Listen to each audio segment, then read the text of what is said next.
Hey golfers, and welcome back to the Second Swing YouTube channel. It's another live at lunch. We are in the studio today. A little bit, if you're in the Twin Cities, a little bit of construction going on at our Minnetonka store, forcing us out of there for the time being temporarily, but we've got some cool improvements that are going to be made to that corner of the store. So if you're familiar with where we might be, well, where Tyler does his fittings and also where we film the content, but yeah, so this is fun because this is the time of year, new stuff, new equipment, new club heads and shafts that we'll talk about today. So I guess Tyler, now that you've been fitting here now throughout January, new stuff. What are you?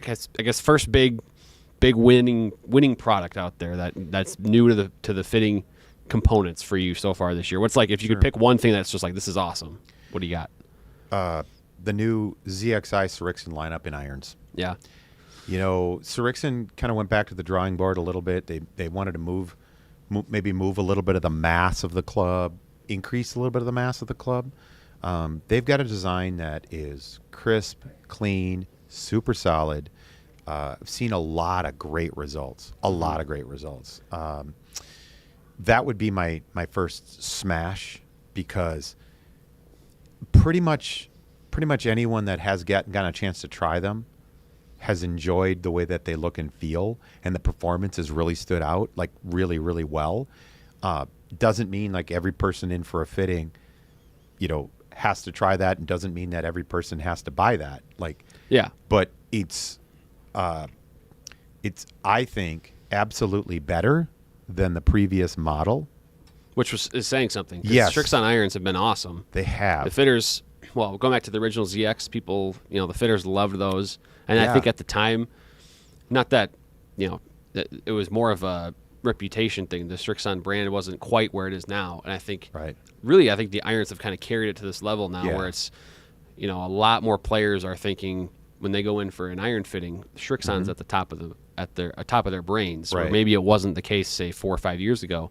But ZX Mark II, and now the ZXI irons have kind of elevated their status, so to speak. From a new iron perspective, a little bit more on the player side of it as well, the new Mizuno Pro S3 has been wonderful for someone that's looking for a little bit more of a smaller traditional blade with kind of that forgiveness aspect, because they're definitely solid, but they also have the mass right behind impact. It's a lot like what Srixon was doing.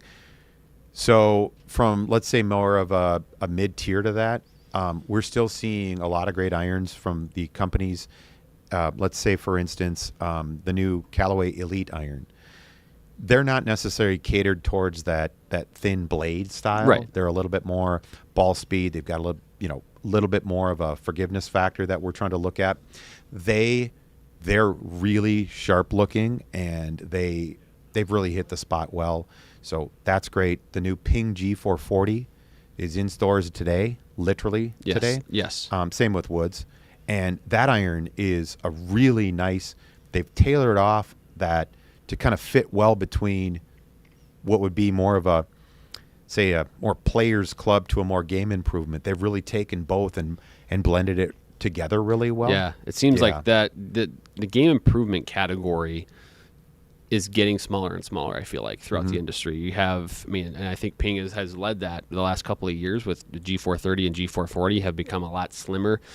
And I think it's appealing to the player's eyes that you're seeing with, I imagine in fittings, that's one thing. A lot of players in that realm of handicap are, you need the technology, they need the forgiveness, they need the performance. Yeah. But, it's the cherry on top, so to speak, is something that looks good. Yeah. And so I think Elite as well looks awesome. It does. And it, we've tested it. We've got, you can go on YouTube and you can do some of our, take a look at some of our testing sessions with it. It's really solid. They've done a great job. One of the technologies behind that is they use microspheres, or kind of like a plastic, if you will, to fill the cavity so that it kind of deadens the sound and makes it feel really crisp. So in the iron category, we see a couple of irons from the other companies, as I mentioned, Titleist and TaylorMade. Still great irons, wonderful irons. They're in the middle of a cycle, a little bit of a cycle. So with TaylorMade, the QI iron is still their main game improvement type club, and it's good because it was a really, really good club and it's doing well. They are kind of just continuing on with that space until next year, and the same with Titleist. And we see this with companies. Mizuno comes out every 2 years. Ping comes out every 2 years. And Srixon comes out every 2 years. You see them in the market a little bit longer on that.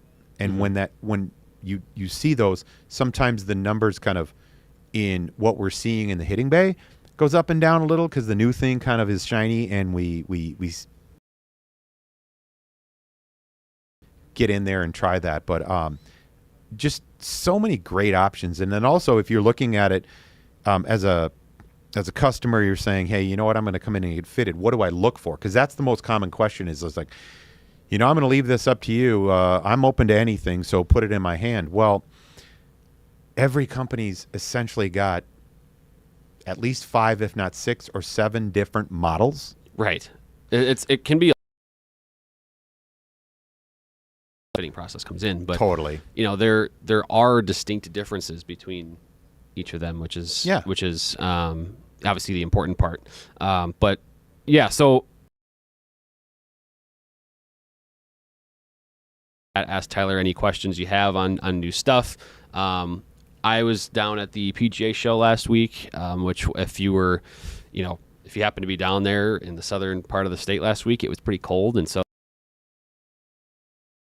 But nonetheless, we got to learn some new stuff out there, and I know Tyler's he's been fitting all the new equipment as well. So, just kind of taking any questions, any comments that you guys have. I in particular wanted to. One thing I wanted to address here as people start coming in and filtering a little bit was the new Cobra hosel. Yeah. So, they, I guess, it was unveiled or announced in December. The Cobra DS or Dark Speed Adapt comes with a new hosel. Future Fit 33, they're calling it. 33 unique settings on loft and lie. That's a lot. So I guess, Tyler, from your perspective, you said you've been working with it a little bit. We talked a little bit off air. How do you go about managing that with a player? Because you can't test 33 settings. Not that it was ever intended to be the purpose to test all 33, but what I guess what are you seeing with that? Well, and just to spread that out amongst the other companies as well, right? Adaptability is huge, or I should say adjustability. So everyone's got some sort of form of it, whether it's eight directions or 16 directions, or now in this case 33. What it lets us do is fine-tune something.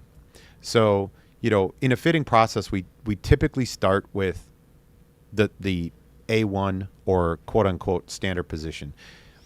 We need to know, like, what we are doing with it. So, I like to say that there's 3 things that happen in golf. You get a club, make a swing, and hit the ball. And so we're looking at those 3 factors. Well, the club and the swing are 2 really important things, and what they do when they hit the ball and what the ball does can be affected by the settings. So, for instance, do we need more or less spin? That could be a model, like a low spin model versus a traditional model, or even a max model, a draw model. Like, you've got a lot of different models to choose from. So we start with the model. All right, what are we trying to attack? We can also start with the idea of look and shape, right? Because there are some differences in the shape. But when we start getting into that hosel setting, what if I want the club. I don't want the club to look closed, but I really want to add loft. Certain hosels don't allow that, basically. Yeah. I mean, they have to do both. They can close the face to create the loft, but that's it. Yeah.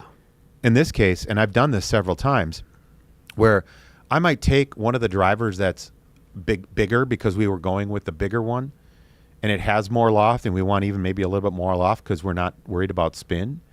Well, now I can flatten it off, add that loft, and it's not hooding the face to get more loft on it.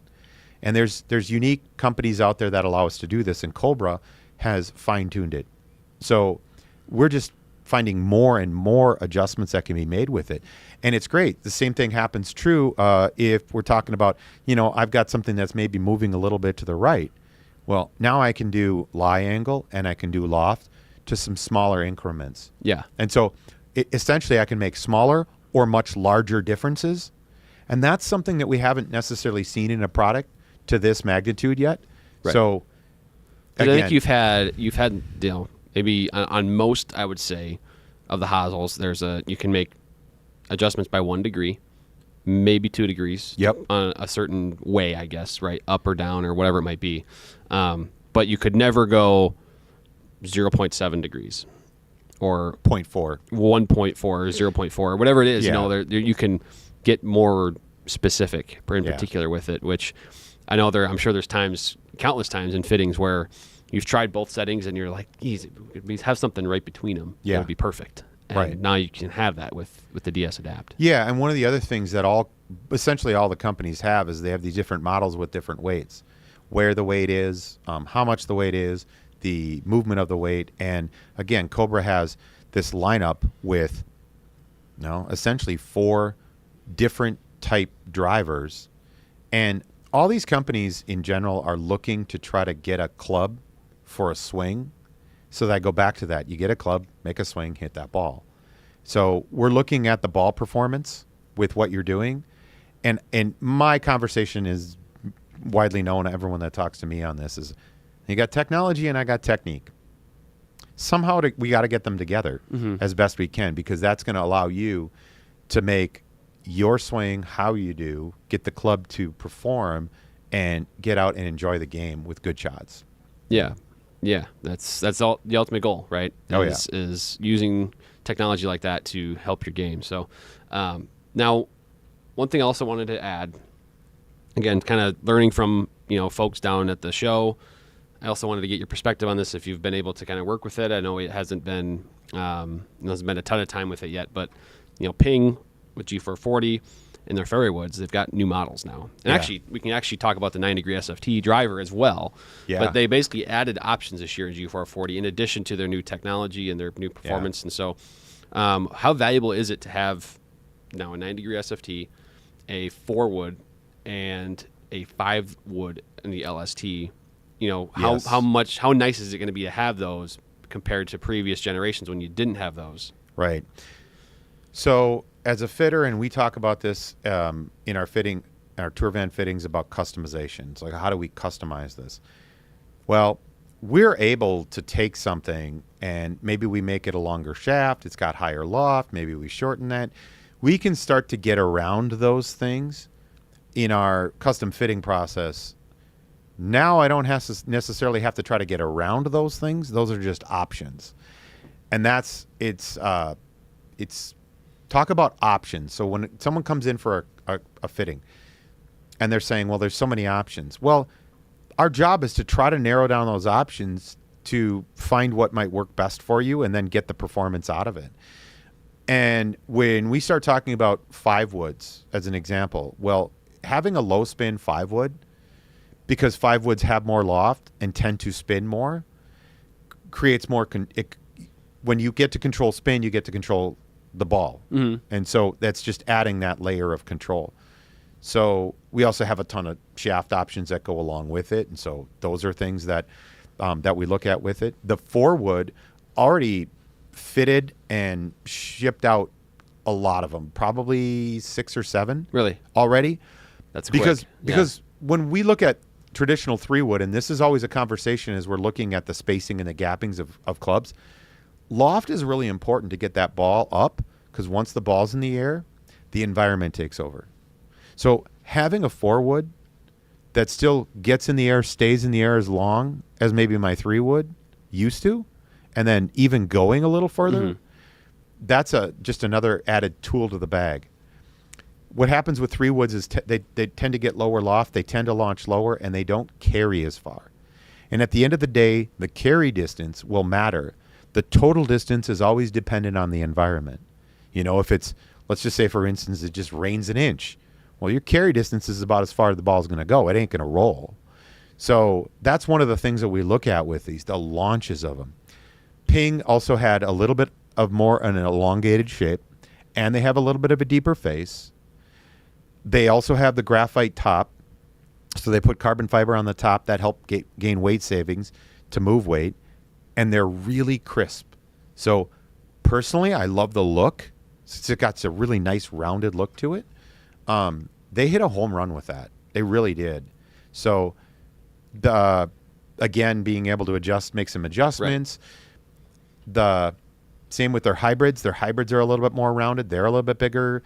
They still have a carbon tops that they're using, and this is new. They started with the G430 in this lineup with with hybrids last year. Yes. Well, I shouldn't say last year, like 2 years ago, really. Yeah.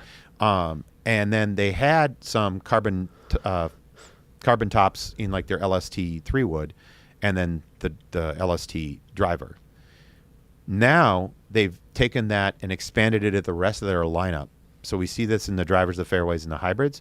They all have that. Discretionary weight is now being able to be placed differently to achieve different results, and now we have more options into the results too. Yeah, I think, and what we've heard from Ping too, and I imagine it's going to be the case with the fitters as well, is the 4-wood's nice because to get to a 17-degree wood, in the past you had to make hosel adjustments, but it was also with their hosel you were also manipulating the club face. Yeah. And so your lie was different. That changes where the start line is. And so often nowadays with golfers, there is a need for maybe more loft than a traditional 3-wood. Yeah. Because these things are spinning lower. Golfers aren't getting it high enough, whereas a 17-degree club can meet those numbers. So another piece of that, other companies have been, many companies have been doing this for quite a while too, including Ping. Like Ping has had their SF Tech or straight flight technology in a 3-wood that was 16 degrees. Yes. Or there's a 16.5 option of the 3+ or something like that. Yeah, so there's like 3 high launch or you get 16.5 degrees in a bunch of these other companies. The problem, and I don't mean it's a problem or an issue, but it's the sizing. You're taking a 3-wood size yes, and trying to add that loft. In this case, more specifically, Titleist is another one that does this at 16.5. They don't put 3-wood on it. It's 16.5. It's a 4-wood because of its loft. And then the same thing's true with Ping. They have a 17 degree. So, and then they're adjustable. But the sizing is a little bit different. So it's not just a 3-wood with more loft on it, which again is what I was talking about, is some of the go-arounds that we can kind of get to is like, okay, maybe I need an 18 and I get a longer shaft in it so that we get more launch or whatever it is. So we're just kind of fitting into the middle here, and it's just a great space. Yeah, and I think Ping, if we go to the driver side of it, the LS Tech is probably not a lot different from the G430 LS Tech. Yeah. In terms of its performance, because there are technology changes to it, but they were already doing carbon fiber on it in that model. Now they've gotten carbon fiber into all the models. The other models are a little bit different from the G430, and I think we're seeing some different numbers to it. One, we're seeing a little bit less spin even on the max version. We see a heavier weight that allows for more weight to be moved. Yep. That creates some different gear effects. We also, as you mentioned, the straight flight technology is in a 9. Generally, it was just in a 10.5, and in prior generations there were 12s. One of the thing with straight flight is if it is kind of curving on you, it's usually the spin that's helping to create more curve. Yeah. So going to a 9 or lowering that loft allows us maybe to tap down a little bit of that spin as well. Or even a lot of players that do struggle with the slice, most of the time it's a big high, like it's that big banana, higher launching, higher spinning, way out to the, it's in the air for a long time. So lower loft can help kind of negate. So I was in the bays this morning. I was doing some fittings, and Mr. Aaron Roth, famous for his commercial with the apple on a head, of course, was working with a gentleman who had a little bit more of kind of that spin out to the right, and he was using the 9-degree SF Tech to knock down some of the spin in the launch with that, and we started to see just literally watched a couple of swings, and I saw what he was using, and I'm like, you could see the differences, and I looked up at the numbers and went, all right, the numbers are better there too. Yeah. So, we're seeing this in the fitting bays, and I think you're going to see this translate outside. It's just awesome, giving people more options. Or that level of customization. Yeah. That's so. I wanted to give Ping credit there for that because They're noticing. I mean, they are noticing what's happening in fittings, and they're taking note of it, and they are, making the changes and the additions to lineup that are necessary. So that was wanted to give kudos there. And I know one thing too. We were mentioning again. We kind of were just chopping it up before going live.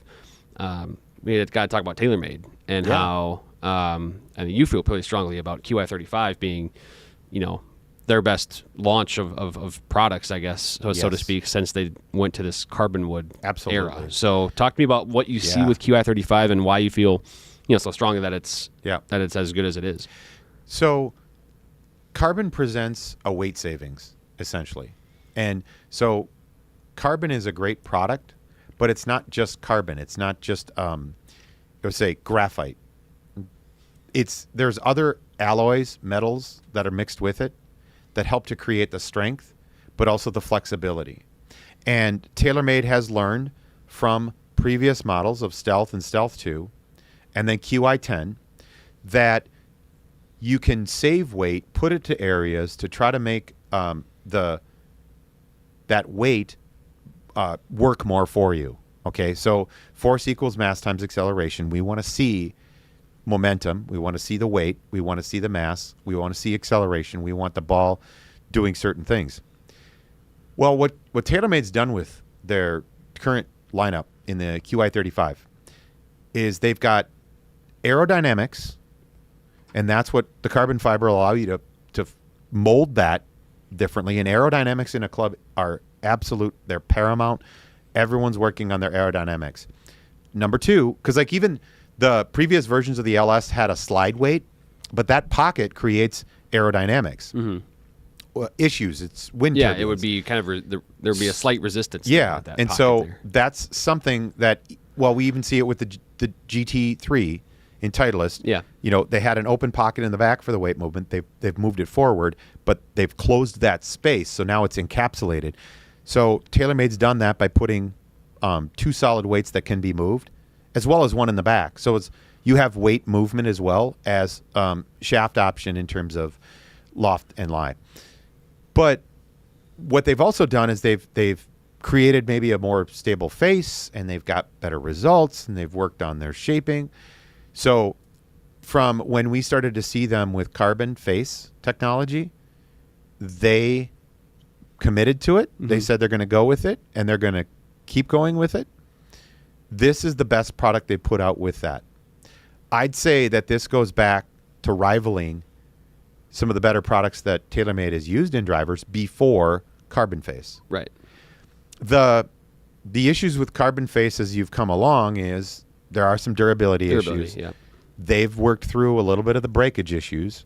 How you adhere that, where you do that. They've gone into the technology side, and they've fixed a lot of that. Yeah, it's been, a lot of it. From what I understand, heck of a lot better. Yeah. So we did get a question in here. This is a good one on our YouTube chat here. Says, in a nutshell, I struggle to hit the driver. Always have, in spite of claims that it's the easiest club in the bag to hit. He says, I hit my 3-wood good. Is a mini driver a good option, or should I just use a 3-wood? So kind of, the mini driver thing. Yeah. It's a good conversation. There's maybe one or two coming here soon. Yeah. Also, in addition to what's out there from various companies already from last year. But in terms of not even model specific, but just what have you seen in fitting? Like the idea of a mini driver, is it for someone like this? Yeah, it's a great question, and it's actually something that we would have this conversation into fitting anyway. So, number one, going back to what I just mentioned a little earlier, and in my fitting context, you get the club, you make a swing, you hit the ball. Yeah. All right. Those three entities are things that we have to take into account. So let's talk with the driver. The driver is the longest club, the hardest to control, and moving the fastest. It's not the easiest club, but it doesn't have to be difficult because we need to work with the technology and the technique. So yes, the swing absolutely comes into play, but so does the club. So we want to look at that club and say, if I go to a mini driver, right, if we're hitting our 3-wood decent, we get this question all the time. I hit my 3-wood as good or sometimes even better than my driver. Yeah. Well, a mini driver has tried to encapsulate the benefits of the driver with something like a fairway or 3-wood anyway. And so if I have a little bit of a shorter shaft that's not quite as long, I maybe have a little bit more control. I've got something that's not quite as big as the driver, so movement in space might feel different, but I still have something with a larger face, deeper context that I can adjust to get proper launch and spin. Also, even with a smaller face, there's a smaller miss. So let's say I've got 1 foot and I hit it right in the middle at 6 inches versus I'm hitting it 4 or 5 inches on either side. Now, if I take that, let's cut it in half. Let's say that that's a 6-inch face and I hit it in the middle, that's 3 inches. And if I'm missing, it's 1 or 2 inches off the side. And so even one of the things that happens with a 3-wood is like you kind of have to be a bit more precise with it. Yeah. But it's also a lot easier because your miss isn't as big a miss on the face of the club. Yeah. And so plus it's a shorter shaft too, so because of those things you're going to not offline maybe as much. Smaller. That's right. That's where a mini driver can be nice. So I think for this person it's I think there'd also be maybe a discussion where I feel like a lot of these players that do struggle with driver, it could be simply the way they swing. They just need more loft. Maybe I don't know what this particular person's driver is, but the loft of a 3-wood just being higher might be the reason that they're hitting it farther. That's a great point. So the mini drivers you can go. A lot of them are 13-ish degrees, 13 and a half, but there's down to 11 and a half, and kind of generally 13 and a half, and then there's adjustability in them as well. Yeah, so I think that's again that'd be another one thing to consider there. But is it a crazy thing? No. To have a mini driver as your longest club, not at all. I think that's one type of person that they're totally going after and designing them. So not brand specific, but you remember the first time that I swung the mini driver when we did it last year? Yes. I hit it as well as my driver. Yeah. And I hit it consistent. It was dead straight, and the numbers were almost the same as the driver. But if we're starting to talk about distance and we have the capability of going farther, you can be more offline. If let's say, for instance, 20 yards is generally 2 clubs. So if I hit it 20 yards further and it's a little bit more offline, I still might be hitting a 9-iron instead of a 7-iron. That club has a little bit more loft, a little bit more control, a little bit more spin. So we also we have a lot of great tools to talk about, standard deviation in terms of offline and what would be a better fit to that, not based on driver versus mini driver, but just shot versus shot.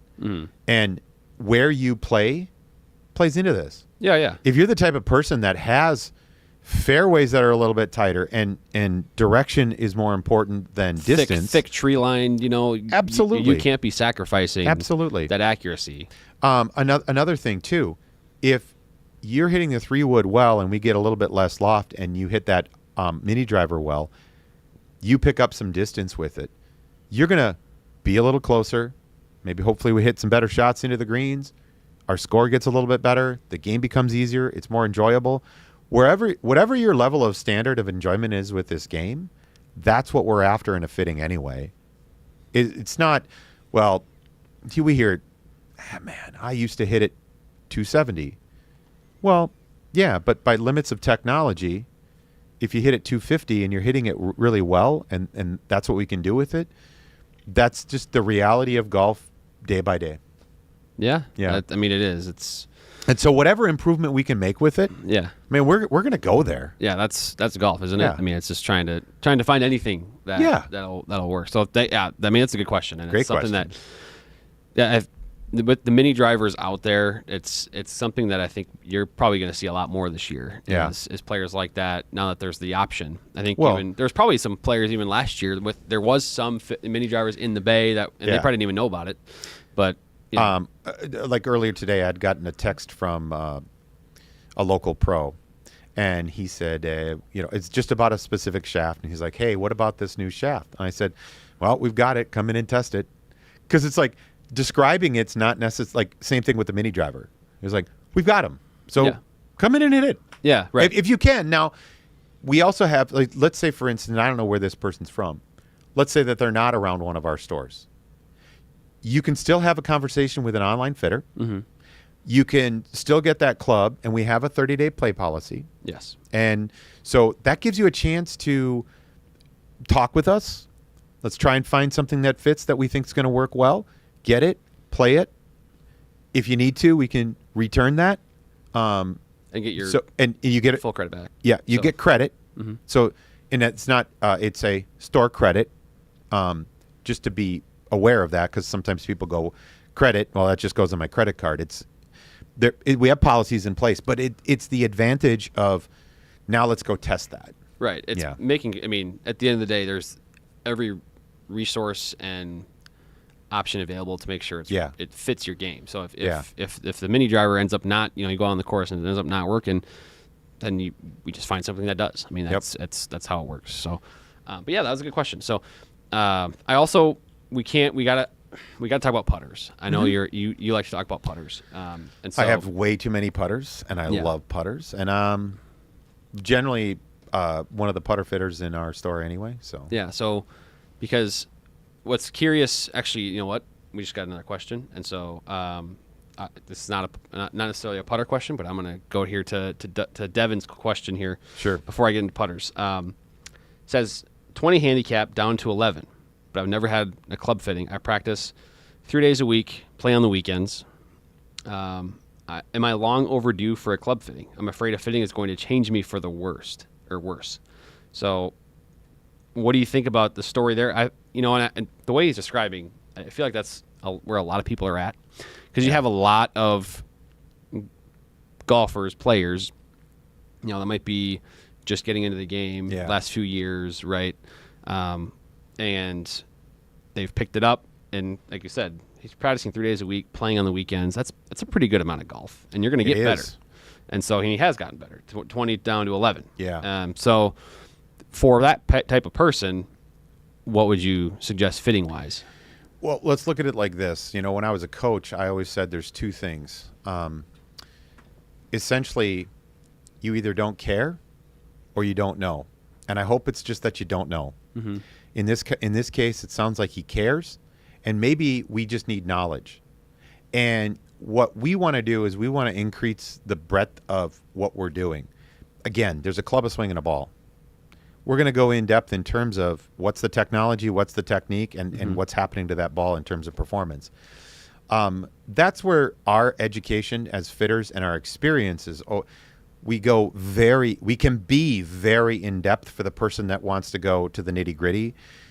We can be very broad, like, hey, just get me what you think is going to work well.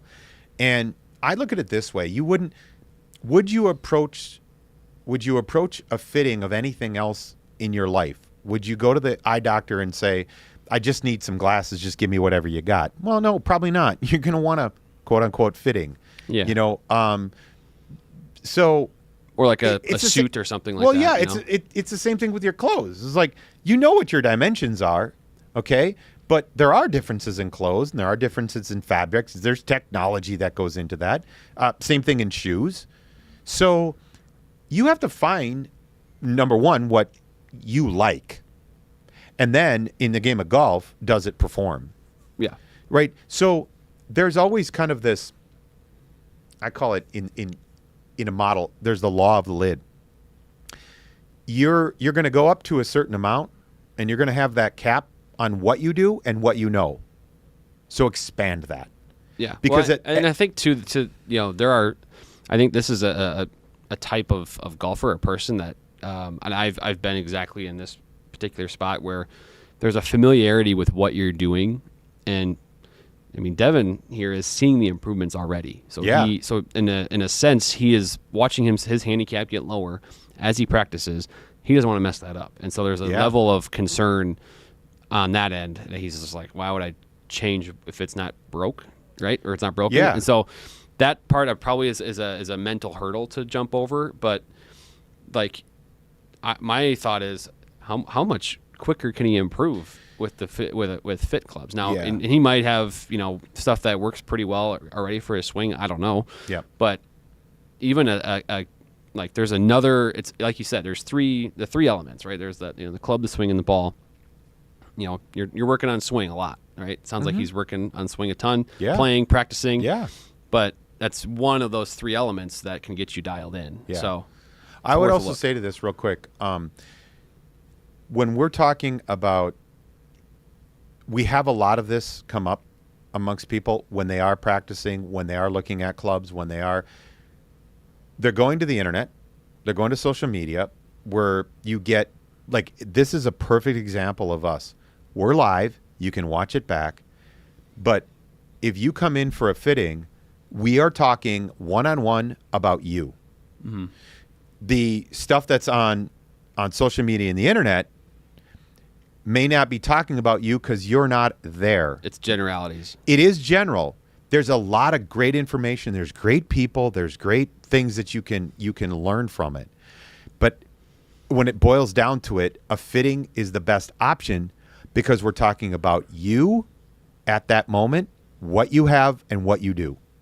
And from that sense, we talk about instruction. A lot of people will say, I'm working on my swing, and I've seen a lot of YouTube stuff.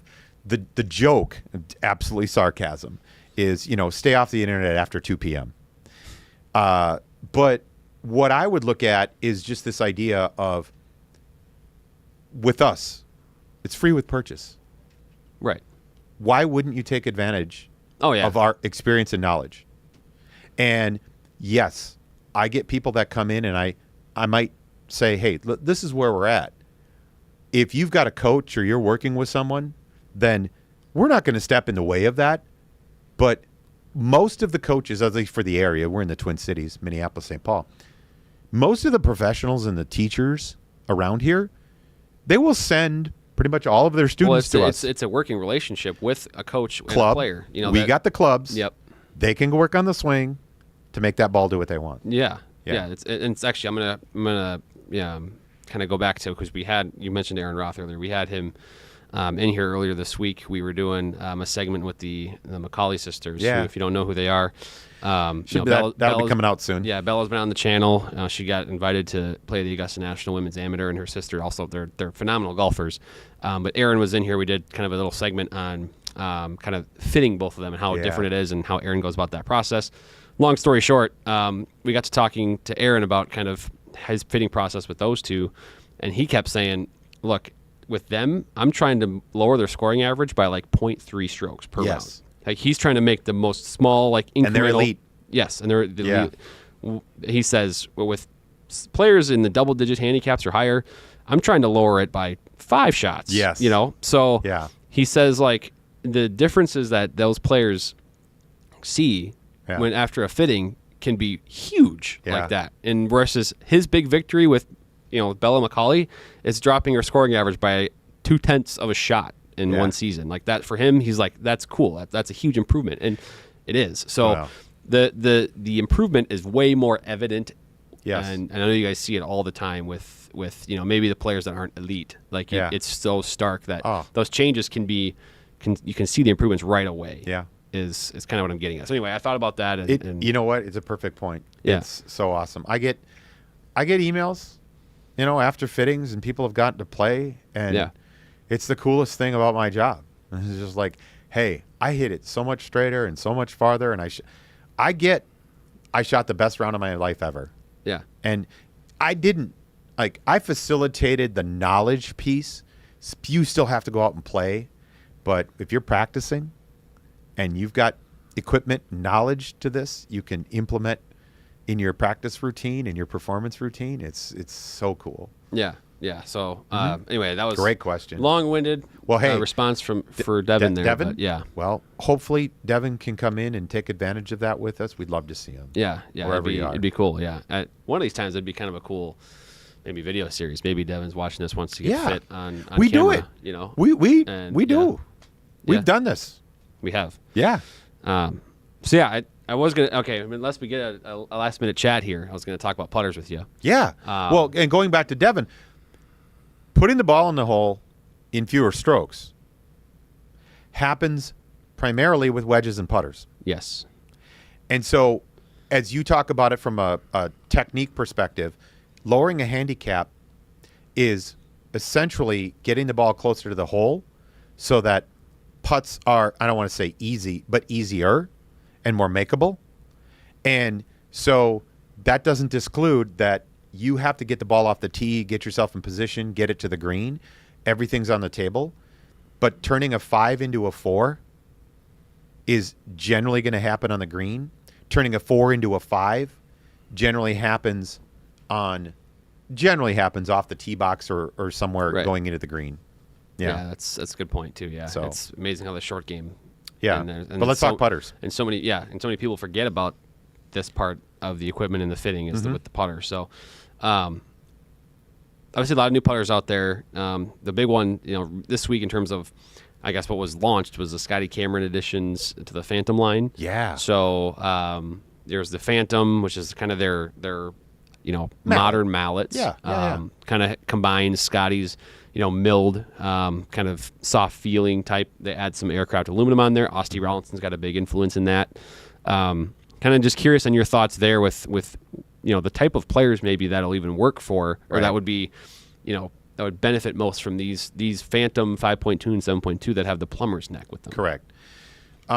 Also, Ping has just dropped a new PLD line. Yes, the PLDs. With they look. I was putting one this morning. Yeah, doing a putter fitting. Sharp. I saw it there. And look, they're clean. So, a lot of what happens in putting is a visual thing, right?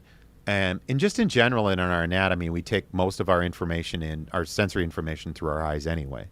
So, from a visual perspective, but also a technical perspective, when you have a hosel that comes up and over, like the new 0.2 versions, the 5.2 and 7.2 in the Scotty Cameron, what it's doing is it's bringing the shaft into a different position, but it's also giving that putter a different look, because now that may be influencing your vision. Whereas a double bend putter, where it comes down, maybe bends once, bends twice, creates a different vision. It also, but because of where the shaft is and its nature in center of gravity, relation to center of gravity, it changes Scotty would call it a toe flow, right? Okay, which is essentially how much toe hang do we create that allows us for rotation. And so as we get into any just putter basics, at every level, even if you're trying to keep the putter face nice and square all the way through, because it's not 90 degrees below us, there's going to be a natural pendulum almost, some rotation of the face. That's one of the things that you're trying to do, is create a different type of look for the way that you use that putter. Mm-hmm.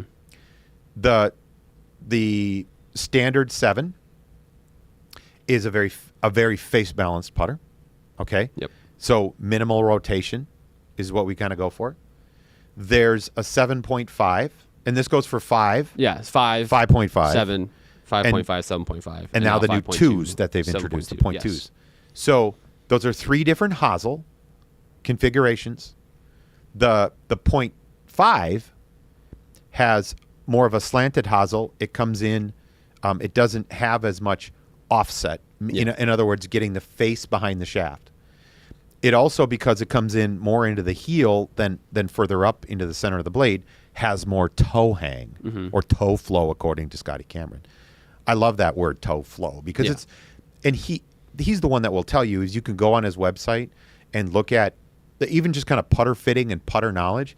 He'll show you what he's talking about is like every sort of some rotation. And we talk about putters in general. Every company has at least a dozen, if not 24 different models. Oh, yeah, there's a ton.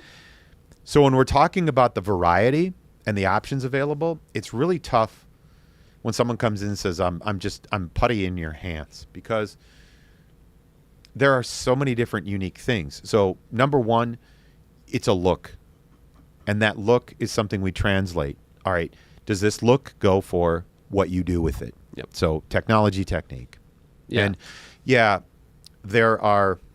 Yeah, because the Phantom line there's a lot of models there, and this is just an addition of 2. Oh, but gosh, the Phantom, I mean, if you're a blade player, Yeah. But you're like, hey, this maybe you want to try some for something Yeah. more forgiving MOI. You're right. That's what Osti told us those are designed for. And then obviously we can talk about this whole world of zero torque Yeah. or kind of this Yeah. what Lab's kind of going after too. That's not necessarily zero torque, but it's like well, go back to Scotty for a quick second. And one of the things that a lot of the other companies do is they'll make right and left-handed and everything, and Scotty Cameron has not traditionally done it in a lot of the models. So with the upgrading of the Phantom lineup, we've seen the new Hazel's, but we've also seen left-handed additions of more of those putters. So if you are left-handed, and I get this a lot, like I'm left-handed, but Scotty doesn't have the one I want, and that's now it may be there. So that's something to consider, okay? And the getting back to the other side of it is kind of zero torque. This is it's a little bit of a myth, because zero torque would mean literally that there is no twisting motion whatsoever. In other words, if I have the face of a putter and I balance it, it wouldn't move. Right. If I set it down like this, it won't move. If I set it down like this, it wouldn't move. That's a zero torque. But what we're talking about now is companies are getting to zero torque as a conversation piece. Lab introduced this as probably the best way of describing it. Everything is corrective torque. This has been a thing. It's not new. It's been around. The term is just catching on. I think. It's a phenomenon, right? But yeah, and we've got an interview with Ryan Dyro that we got down at the show, at the demo day, which was awesome because he talked through. We went through all models, but he also kind of explained the philosophy there behind Lab. Yeah. But it's cool to hear that from him and how they've known this whole time. They've been a little different. Right. They're when they started several years ago, they knew they were different. The putters looked different. It was kind of goofy looking, but they stuck with what they knew and believed in was a great way to build and design putters. And now it's 2025, and so many more millions of people. Give me a Lab. I want a Lab putter. And so Lab has several models. Yes. And they have this ultimate customization. I mean, for everything. I mean, we're talking colors and markings and shafts and grips and everything. We've also got some other companies in the market that have maybe re-entered this space or entered this space again. So there are options with other companies. Like Odyssey's AI, square to square. So we got square to square, different models of square to square. That's good. Even Roll has entered into this market. Bettinardi has entered into this market. So there are choices with it. And really, that's what it comes down to. Again, if I'm looking down at this, I'd like that look to agree with me. If it doesn't agree with me, we probably will have issues. Yes. And so going back to that, if I have rotation, as I mentioned, like with Scotty Cameron's, okay? If I have rotation and I over-rotate or under-rotate, it's all of this is talking about how the face squares up with the ball at impact. If I have more weight to correct what I'm doing, if I have an overclose, does that weight keep the face squared longer instead of closing? If I open, does that weight gear effect, does that correct the openness? So it's just about trying to have the technology where these zero torque type putters, as we talk about it, the center of gravity of the whole putter is directly below the shaft. That's the idea of it. Now, all of the looks, throw it out there. Which again, that's a whole other piece that the golfer, and you've got to you've got to like the way it yourself. looks. Yep. Yeah. So we're starting to wrap up here. We're getting to that hour. It's been an hour already. Close, right? Well. Time flies when you're talking about golf clubs. So unless there's any last minute comments or questions in the chat, I do have one more thing that I'm going to tee you up for. And if you have joined since the beginning, I asked Tyler what his favorite new product of the year is.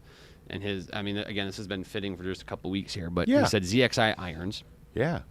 I wanted to tee you up for a number two. at number 2. Another product or series or Okay. model, whatever it is. You have ZXI irons, but I'm going to wrap and I'm going to tee up for one more model or new product that you've enjoyed, fitting the most so far. Unless ZXI is just that much better. That's a good question. Well, it's just been very good so far. I mean, good out of the gates, great product. We're seeing people like it. We've got a lot of orders going, and it's just been a great product. What I haven't had a chance to work with yet is we talk a little bit more about. Let's talk about the golf shaft. We have a lot of new models coming out. We have some, but not all. Fujikura has introduced the new Ventus, known as the White. Yes, it's a lightweight, yet it's a lightweight idea to the same principles that VeloCore has been. So let's also talk a little bit about shafts on the market from some of the other companies. We do have the Game Changer by Graphite Design. Yep. Called the GC. It's a Tour 80 GC. That profile is one profile that they make for the year. And they may have another in a different kind of space or category from shafts. But Graphite Design has looked at making one profile, and then that profile is now still an option that you can continue to purchase as a profile going back many years. Mm-hmm. So going back to a bunch of different shafts with different profiles, going back probably almost 10 years. They still make that. That's still at the front of their production, and they have a very one shaft at a time production aspect to it because they want to make sure that they're putting the time and energy to it. Yep. They do have a higher price tag to it. Fujikura is also very similar in that. What Fujikura has done is now they'll have 4 models of the VeloCore Plus. The VeloCore Plus. Yep. A black, a blue, a red, and a white. They're very kind of launch specific and weight specific. So it just provides more options. But Fujikura also has other model lineups. Yeah. Was the NX Speeder NX, I think is another one. Yep. I'm missing some, so forgive me, Fujikura. We're also seeing another shaft, Artera. Yes. Is entering the market. They're actually an option, almost stock, so to speak, with Elite, right? Yes. Where it's I know the shafts are like $250, $300. Yeah, they're up there kind of with but it's only a $100 upcharge through Elite, which is cool. That Callaway's kind of offering that. And so haven't had a lot of testing with it yet, but I know we've had the product. So as we start talking about shafts, it's always kind of a hot conversation. This is, I'm going to say this because we get to go off air in a little bit, but it's about the club head, not the shaft. We contact happens with the club face. So that's where ball speed, launch, and spin start on the contact. We want to make sure we have loft. We want to make sure we have spin. But it's also heavily influenced by the way that the club moves, and that happens through the shaft. Yes. So that's why club fittings are so important. This pro asked me about this shaft. I said, well, come in and test it. Yeah. We'll just put it in your driver. Yeah. Because we've got it, and we'll test it, and you tell me. Mm-hmm. Also, when people have been playing certain shafts for a longer period of time, they'll say, well, does the shaft wear out? Or this is my favorite shaft. It's always performed. The same shaft in a different head gets different results. It's a different head, different weight, different shape, different look.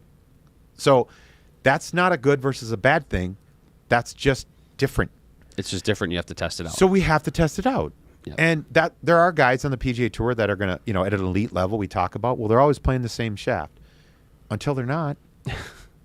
So what I would look at then is the second piece of this puzzle, and we have literally just got the new Titleist Pro V1 and Pro V1X golf ball models in. So they're new for 2025. 25th anniversary. Yes. What we're looking at with them is kind of a little bit of a redesign in the formulation of the cover and the core. And they're trying to influence some differences in ball flight, dimple patterns. Mm-hmm. Again, literally just got them in today. Look, I watched them come in. Yeah. So I can tell you're kind of geeking out about it. Yeah, because again, Remember the 3 components: the club, the swing, and the ball. Yeah. Mizuno has a couple golf balls out. Mizuno has entered into this space in North America a couple years ago, but they've been in this space worldwide for a long time, and they've made some great equipment. Interesting to see some new Serixons, some new Bridgestones. Yeah. So a new Callaway Chrome Triple Diamond. Yeah. Chrome Tour Triple So Diamond. kind of completing the whole the trifecta. Yes. The club, the swing, and the ball. Yeah. So yeah, I mean, you got to come in, you got to get fit for all these components to what makes, the great equipment lineup in your bag. Tyler or any of our fitters will take care of you, but it's been great. Any other comments or questions you have, leave them below. Yeah. We will get to answer them in the future here, and we got some, have more of these sessions coming. But well, and we'll be live in studio doing some more hitting stuff too. oh yeah, for sure. Yeah. Yeah, once the construction's done. So, and you got to check that out if you're in the Twin Cities. Go to the store and check it out. So, Tyler, thank you for joining today. This was good. Hey. It was awesome stuff. Keep your grooves clean. Stay razor sharp.